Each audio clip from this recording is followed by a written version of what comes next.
ಒಬ್ಬ ತಂದೆ ಮಳೆಯಲ್ಲಿ ಕೆಲಸ ಮುಗಿಸಿ ಮನೆಗೆ ಬರುತ್ತಿದ್ದರು. ಭಾರೀ ಗುಡುಗು ಸಹಿತ ಮಿಂಚು. ಕೆಲವರು ರಸ್ತೆ ಬದಿಯ ಚಹಾ ಅಂಗಡಿಯ ಬಳಿ ಆಶ್ರಯ ಪಡೆಯುತ್ತಿದ್ದರು. ಆದರೆ ಅವನು ಆತುರದಿಂದ ತನ್ನ ಬೈಕ್ ಸವಾರಿ ಮಾಡುತ್ತಲೇ ಇದ್ದನು. ಏಕೆಂದರೆ ಚಿಕ್ಕ ಮಗಳು ನಿದ್ದೆ ಮಾಡದೆ ಮನೆಯಲ್ಲಿ ಕಾಯುತ್ತಿದ್ದಳು. ಮಳೆ ಜೋರಾಗುತ್ತಿತ್ತು.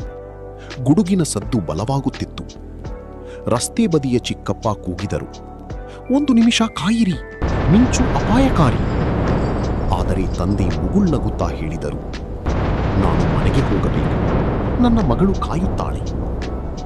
ಕೆಲವು ನಿಮಿಷಗಳ ನಂತರ ಬಲವಾದ ಮಿಂಚಿನ ಹೊಡೆತ. ಇಡೀ ರಸ್ತೆ ಮೌನ.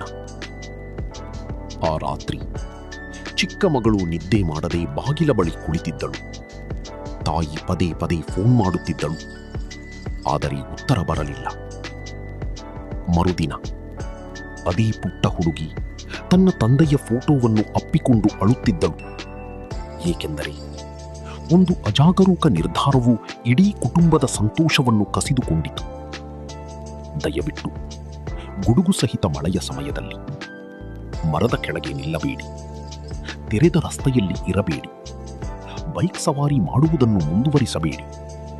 ನಿಮ್ಮ ಮೊಬೈಲ್ ಬಳಸಬೇಡಿ. ಸುರಕ್ಷಿತ ಸ್ಥಳಕ್ಕೆ ಹೋಗಿ. ಹವಾಮಾನ ಎಚ್ಚರಿಕೆಗಳನ್ನು ನಿರ್ಲಕ್ಷಿಸಬೇಡಿ. ನಿಮ್ಮ ಕುಟುಂಬವನ್ನು ಎಚ್ಚರಿಸಿ.